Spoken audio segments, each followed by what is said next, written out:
Olá, pessoas bonitas e interessadas pela ciência, tudo bem? Nesse vídeo sobre física das radiações, vamos falar sobre os processos isobáricos, passando pelo decaimento beta-, decaimento beta+, captura eletrônica e o conceito de elétron-Auger, sempre falando sobre a aplicação médica de cada um desses tipos de decaimento. Se você se interessou pelo assunto, vem comigo, esse vídeo é para você. Eu sou Letícia Lopes Santos, biomédica, imaginologista e especialista em gestão de serviços hospitalares. Vamos lá? Vamos falar então sobre o decaimento beta? Decaimentos beta se dividem em beta+ e beta-. Decaimentos beta- ou beta+ envolvem emissão de elétrons e pósitrons, respectivamente. O decaimento beta é identificado por transformações entre isóbaros nucleares, ou seja, o número de massa A é mantido constante por uma variação de uma unidade no número de núcleons no interior do núcleo. Isso significa apenas que um próton se transmuta num nêutron ou vice-versa. Enquanto no decaimento beta-, os núcleos têm excesso de nêutrons e um nêutron transmuta-se em um próton, aumenta o número atômico Z e mantendo o número de massa A constante, no decaimento beta+, os núcleos têm excesso de prótons e um próton transmuta-se em um nêutron, diminuindo assim o número atômico Z em uma unidade, porém também mantendo o número de massa A constante. É importante a gente lembrar que não existem elétrons e nem pósitrons no interior do núcleo antes do decaimento. Essas partículas são criadas durante o processo de decaimento através da conversão de energia em massa, de acordo com a lei de conservação de energia prevista por Einstein e aquela equação famosa do E igual a mc². Para cada tipo de partícula de matéria, existe então uma correspondente de antimatéria.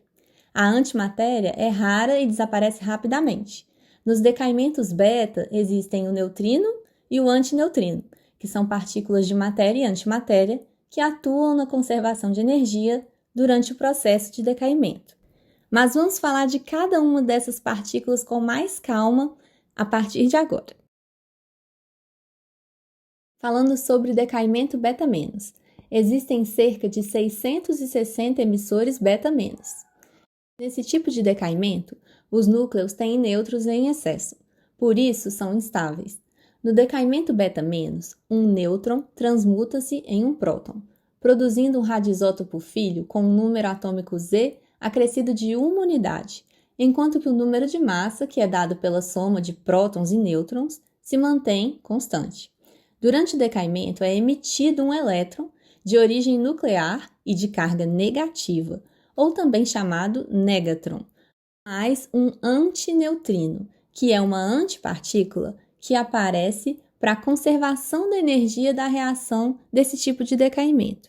Agora, vamos ver literalmente essa transformação acontecendo num esquema para a gente fixar o que acontece.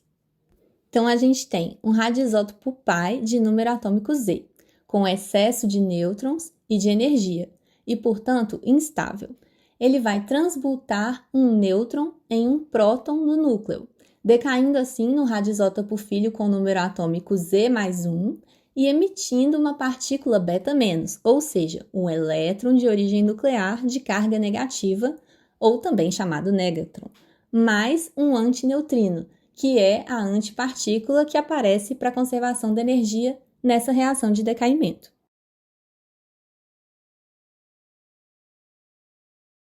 Então, como a gente viu, no decaimento beta-, um nêutron se transmuta em um próton no núcleo. Portanto, o diagrama de energia da reação é representado com a seta de decaimento direcionada para a direita, já que há um aumento do número atômico Z. Além disso, podemos observar que o radionuclídeo π, representado no exemplo nesse diagrama, é o fósforo 32, de número atômico 15, e decai totalmente pelo processo beta-, originando então o enxofre 32, de número atômico 16, com um próton a mais. No diagrama, somente são representadas as energias, a porcentagem do tipo de decaimento e os radisótopos π e filho, Tem aquelas partículas que os acompanham, como no caso desse decaimento, que seriam o négatron ou o elétron, beta menos, e o antineutrino, que compõem a conservação de energia da reação. É importante falar que existe aplicação médica para esse tipo de decaimento, como no caso da terapia em pacientes com metástase óssea de diversos tipos de cânceres primários, como mama, próstata, pulmão, e no tratamento de tumores neuroendócrinos, por exemplo. Além disso, o decaimento do iodo 131, que é utilizado no diagnóstico e terapia da glândula tireoide, também é um exemplo de uso terapêutico do decaimento beta-. Tem vídeo aqui no canal sobre terapias, hein? Mas vamos passar então para o decaimento beta-. Existem cerca de 800 emissores beta+, mais do que os emissores beta- e também mais que os alfa-emissores. Nesse tipo de decaimento, os núcleos têm excesso de prótons, e um próton transmuta-se em um nêutron, diminuindo o número atômico Z do radioisótopo filho originado em uma unidade, porém mantendo constante o número de massa A, que é a soma de prótons e nêutrons. Durante o decaimento, é emitido um elétron de origem nuclear, porém ele tem carga positiva e ele é chamado de pósitron, mais uma partícula chamada neutrino, que aparece para a conservação da energia desse tipo de reação de decaimento. Agora vamos ver literalmente essa transformação acontecendo? Então a gente tem aqui, um radioisótopo π de número atômico Z.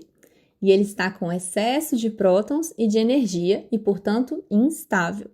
E ele vai transmutar um próton em um nêutron no seu núcleo, decaindo assim no radioisótopo filho com o número atômico Z-1 e emitindo uma partícula beta+, ou seja, um elétron de origem nuclear de carga positiva, também chamado pósitron, mais uma partícula chamada neutrino, que aparece para a conservação da energia da reação de decaimento.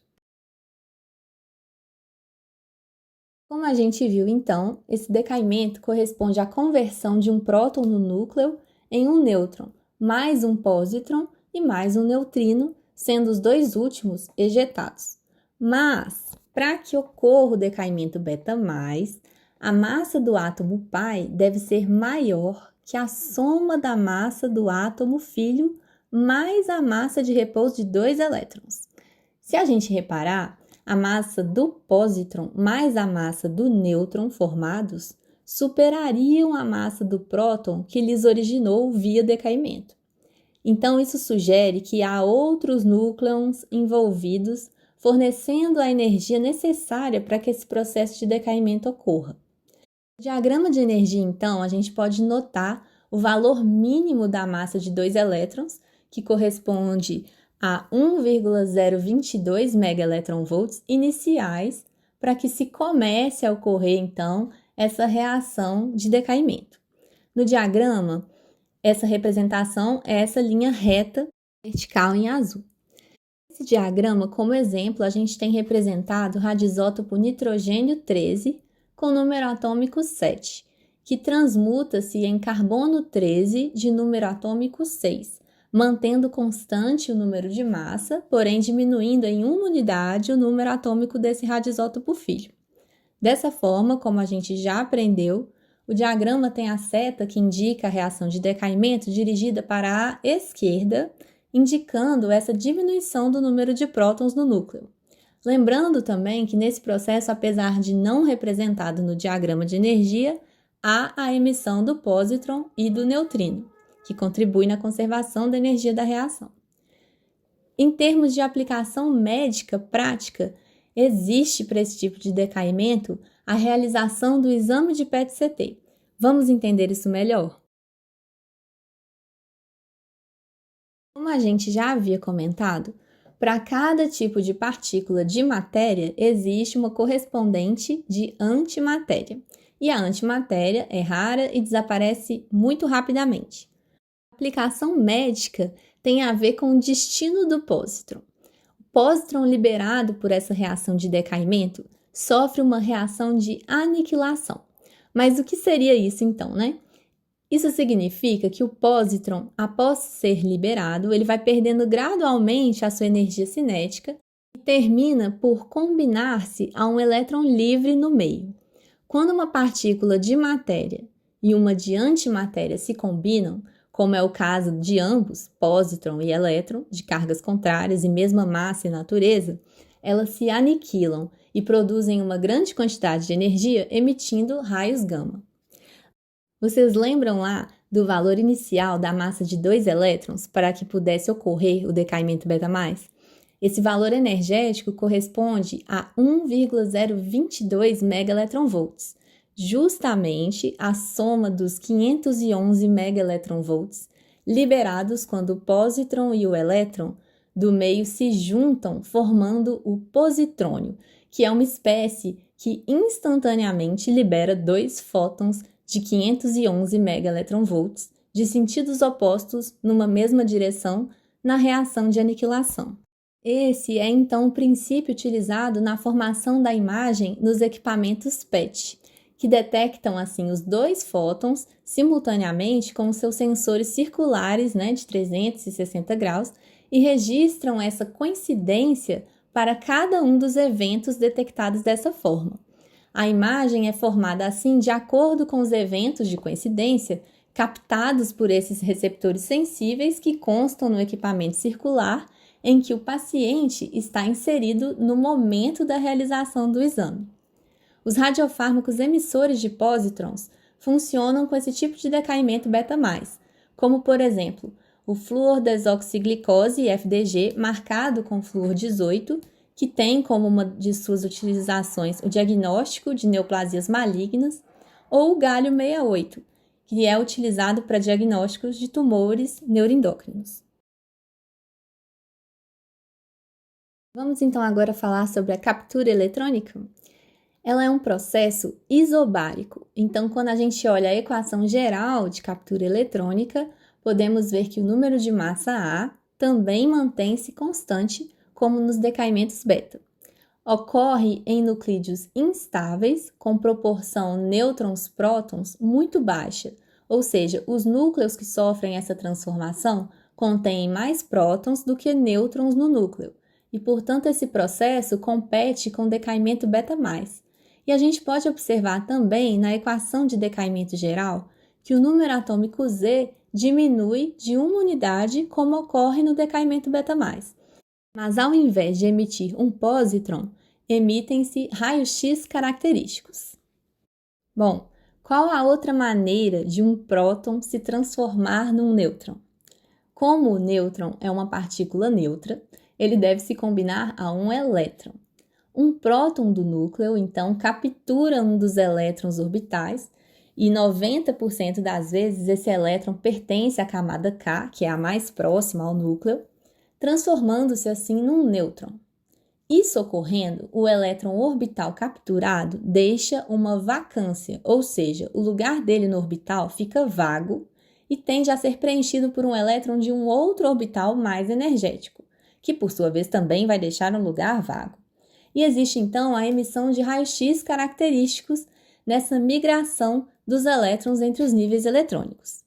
Esse nome característico significa que o raio-x é específico de determinada camada nuclear e proveniente de um processo de transformação nuclear e não produzido através de freamento ou desaceleração de elétrons de uma fonte de alta tensão, como ocorre no raio-x que é utilizado na clínica médica para radiografias, por exemplo.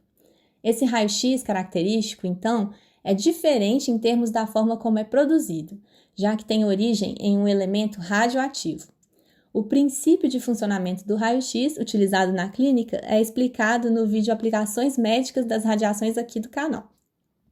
Bom, continuando, os elétrons que vão ocupando orbitais diferentes nas camadas eletrônicas, substituindo então os elétrons anteriores, vão emitindo raios-x característicos em cascata, até que a camada de valência do átomo fique com um elétron a menos, formando assim um íon. O próton no núcleo que capturou o elétron se transforma num nêutron, fazendo com que o núcleo pai decaia em um radisótopo filho de mesmo número de massa A, mas de número atômico Z, reduzido de uma unidade. Nesse processo de transformação nuclear, o núcleo resultante pode ficar excitado, porque a vacância dessas camadas eletrônicas próximas ao núcleo estimula a força eletrostática de Coulomb, levando a reordenações da superfície nuclear. Então, é originado um radioisótopo filho excitado juntamente a um neutrino, bem como ocorre no decaimento beta+. Essas deformações da superfície nuclear, como a gente já viu na aula anterior de física das radiações, culminam com a emissão de radiação gama, para liberar o excesso de energia do átomo.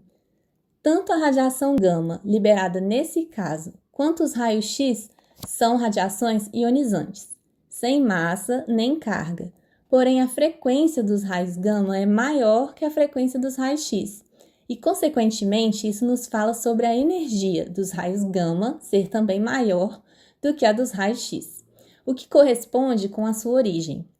Enquanto os raios X se originam sempre de transições eletrônicas orbitais na eletrosfera do átomo, os raios gama originam-se da reordenação da superfície nuclear excitada, sendo resultantes da emissão do excesso de energia de núcleos que já passaram por decaimentos alfa ou beta e que ainda permanecem excitados.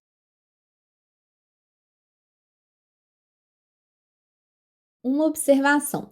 Se por um acaso, quando a vacância gerada, por exemplo, pelo processo de captura eletrônica, que seria preenchida por um elétron de outra camada mais externa, é criada na camada eletrônica, é possível que, ao invés de a energia em excesso ser emitida por meio da liberação de raios-x característicos, ela seja transferida diretamente a um elétron mais externo das camadas do átomo, ejetando então esse elétron do átomo. O processo pode ser entendido como se, ao ser emitido, o raio-x característico colidisse com elétrons do próprio elemento, retirando esses elétrons do átomo por efeito fotoelétrico. Esse elétron é denominado elétron Auger. A energia cinética dessa ejeção é igual à diferença da energia de transição das camadas e à energia de ligação do elétron. Mas vamos voltar então ao processo de captura eletrônica. Um exemplo de aplicação desse tipo de decaimento por captura eletrônica é a utilização de iodo 125 no tratamento de câncer de próstata. No diagrama de energia, a gente pode observar que, de acordo com a equação geral da reação de captura eletrônica, ao capturar um elétron orbital, o iodo 125, de número atômico Z53, tem um próton do seu núcleo transformado em um nêutron e transmuta-se em telúrio 125, de número atômico Z52. O telúrio, originado nesse caso, está em seu estado excitado, tanto é que tem lá o asterisco. Nesse estado, ele não dissipou toda a energia suficiente para se tornar estável. Essa dissipação da energia em excesso ocorre, então, por meio do processo de transição gama, ou seja, a emissão de radiação gama, que não modifica o número atômico Z nem o número de massa. Como a gente já viu, a seta de decaimento da captura eletrônica está para a esquerda, devido à diminuição do número atômico Z, e a seta representando a emissão de radiação gama é uma seta vertical reta, porque não altera esse número atômico. Assim, o telúrio alcança, então, a estabilidade nuclear e passa ao seu estado fundamental. No próximo vídeo de Física das Radiações, a gente vai, então, entrar em detalhes sobre as características da transição gama. Eu espero vocês. Até breve!